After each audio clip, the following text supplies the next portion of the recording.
If we think your pudendal nerve is irritated in your pelvic floor, let's work on the fascial mobility around the pudendal nerve route. So the pudendal nerve, I don't have a piriformis muscle on this model, but the pudendal nerve comes out from underneath that piriformis muscle, similar to where the sciatic nerve exits.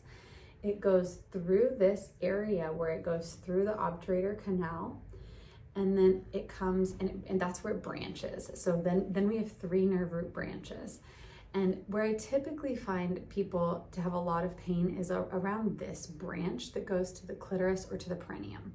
So you're gonna work on what we call skin rolling along that nerve route area. So it gets weird, okay? But if you're looking at your vulvar skin here, you're gonna picture, you have your thigh coming in here. So in between the thigh and the labia majora, that outer labia, you're gonna try to picture pinching and lifting the skin away. So we're creating space, the fascial space, and some fascial stretching along that area. So what it's gonna look like is, you can go up or down, doesn't matter, but what it's gonna look like is you're gonna take your fingers and kind of pinch and pull the skin. Yours won't be quite this stretchy. You're gonna pinch and pull and lift all the way up to the top near the pubic bone. And if you can do a really cool like skin rolling technique, that's great too.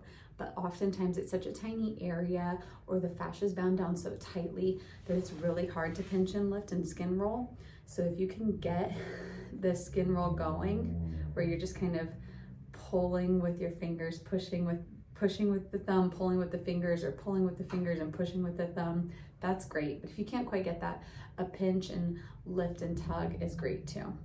Now, that pudendal nerve route also goes through what's called the ischiorectal fossa. So at the bottom of your glutes, it feels like a lot of squishy glute tissue. That's not the only thing that lives there. So it's not just fat. There's nerves that run through there too. So it's great. So if we're picturing glutes here, grabbing that glute tissue and doing the same thing and traveling all the way up.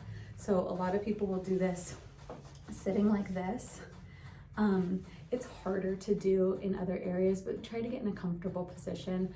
It's harder to do in standing. It's hard to do in side lying. I would really try to kind of lean back and get comfortable, and then work on your skin rolling.